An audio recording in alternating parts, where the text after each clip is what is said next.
Urukku ulu jıl warga tegar asput ataman jıl arga hıgar bılırgı bıdannak jıl bılı tegar kinkinir kankınır kien kallan kodun jaktar doğaktatın kurduk dunulıyı ösküyoğütten ıla battatır madal jıybat kağıtatır kalbal jıybat dinilak dätir timil jıybat sette bittak taksiri kuran boru misriyete ösküyoğütten ılata sir iye doydu ösken tören turbuda ebide üye. Jab kurduk talandak talı doydudun tamanıgar taralıyan öskebit argamın tüyte arı kara tığını ürtünen adariyan göster atağın tığha ağız künnük sirtten kabartalan ihiller atağın anyur aydarıkı aramas attak ayık sene alındayı kulandayı buğatır anan tığhan öskebite ebite ühü.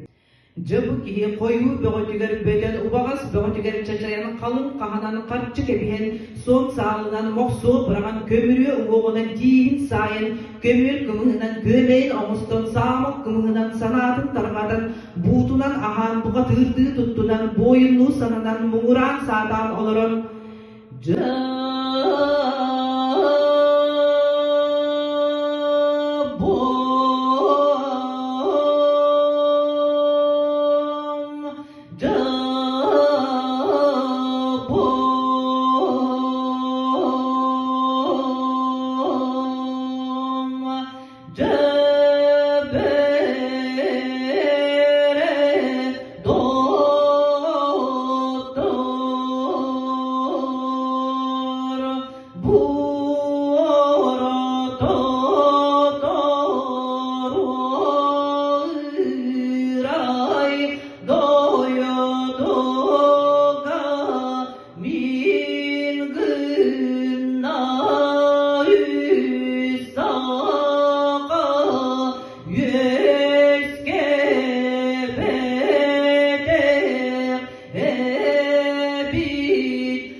Denizde turası analan olur turatol kuyudan körük gibi bollan.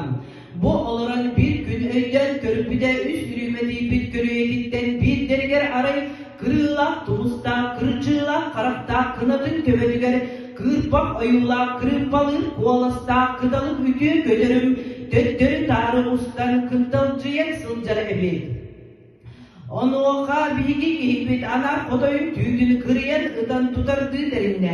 Manıha bollağana kıdalık köleri ağız salağalak al tutmaska kiyen, nalınkay tamastağ jaktar kihip olan tura tühen, kantan törüttağın, toğdan tuğralağın kini kotun ağaha, dolgurucan koy diyen ağdan jaktarı boların eden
Eden barancaktar kıtalıgı trikini alan sonu keden kurduk keden keber. Ol kenne kinkinir kankınırken kaldan koron öğrütün dediği örü köden kuyardı turdan.